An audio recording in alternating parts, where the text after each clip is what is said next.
हम जो यहाँ करना चाहते हैं, एक बार आप उस पर गौर कर लो। यहाँ खो की समस्या है, यहाँ बाढ़ की समस्या है, यहाँ हॉस्पिटल की समस्या है। मेरे एक साथी थे सलीम सिद्दीकी, जब उनकी जान चली गई हार्ट अटैक से, तो उनके परिवार के लोगों ने मुझसे कहा कि चंद्रशेखर भाई, अगर यहाँ अच्छा हॉस्पिटल होता तो सलीम भाई जिंदा होते। उसी दिन मैंने तय कर लिया था कि इस क्षेत्र में एम्स जैसा हॉस्पिटल बनना चाहिए, जो गरीबों को भी आसानी से अच्छा इलाज मिल सके। इस क्षेत्र में बेरोजगारी की समस्या है, नौकरी रोजगार करने के लिए दूसरे प्रदेश में जाना पड़ता है। मैं आपको विश्वास दिला कहता हूं कि हम लोग पहले दिन से इस बात पर लगेंगे कि यहां इंडस्ट्रियल एरिया लग के यहाँ के नौजवानों को रोजगार मिलने का काम हो, उनकी जेब में पैसा आए, उनके माँ बाप की जिंदगी बदले, उनके घरों की जिंदगी बदले। जो पढ़े लिखे नौजवान हैं उनको बेरोजगारी भत्ता दिलाने का काम हम लोग करेंगे। जो सफाई कर्मचारी हमारे भाई हैं, उनकी ठेकेदारी की नौकरी को पक्की नौकरी दिलाने के लिए पहले दिन से हम लोग जो है पार्लियामेंट में अपनी आवाज को उठाने का काम करेंगे। बैकलॉग जो खाली है, उस बैकलॉग को भरवाने का काम करेंगे। प्रमोशन इन रिजर्वेशन एससी एसटी के साथ साथ ओबीसी के कर्मचारियों को दिलाने के लिए भी हम लोग संघर्ष करेंगे, जो कि सुप्रीम कोर्ट ने भी कहा है कि मिलना चाहिए। हम लोग इस क्षेत्र में उद्योग लगवाने का काम करेंगे। पुरानी पेंशन को भी हम लोग लागू कराने का काम करेंगे। पुरानी पेंशन हमारा बड़ा मुद्दा रहेगी कि हम पुरानी पेंशन पर चर्चा कराएं।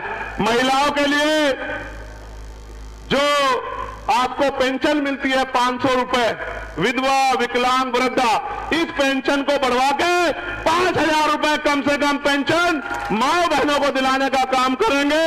उनके साथ साथ महिलाओं के लिए कुटीर उद्योग की व्यवस्था करा के घर पे ही 10-20 हजार रुपए का रोजगार हम बहन बेटियों को दिलाने का काम करेंगे। आज मैं देखता हूं मेरी माओ को घर चलाने के लिए खेतों में जाके मेहनत मजदूरी करनी पड़ती है, भट्टों में जाना पड़ता है, कोयलों में जाना पड़ता है, पूरे दिन गर्मी में सहना पड़ता है। उनके हाथों में लाइनें भी बढ़ गई हैं। जो कुदरत ने लाइनें पैदा की हैं, उससे भी 100 लाइनें उनके हाथों में बढ़ गई है। इस बेबसी की जिंदगी को ज्यादा दिन हम लोग नहीं रहने देंगे। इस बेबसी की जिंदगी को हम लोग खत्म करने का काम करेंगे।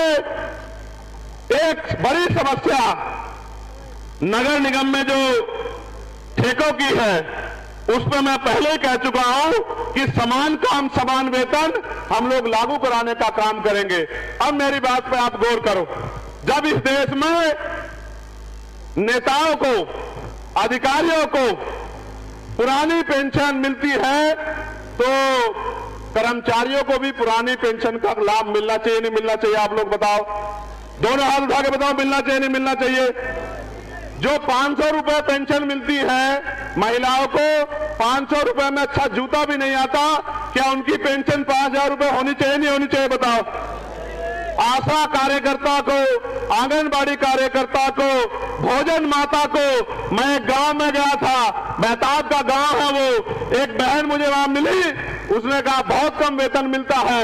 मैंने उनसे वादा किया था कि पार्लियामेंट में जाके आशा, आंगनबाड़ी, भोजन माताओं के लिए बढ़िया जो है उनके वेतन वृद्धि कराने के काम के लिए हम लोग संघर्ष करने का काम करेंगे, उनकी आवाज को उठाने का काम करेंगे।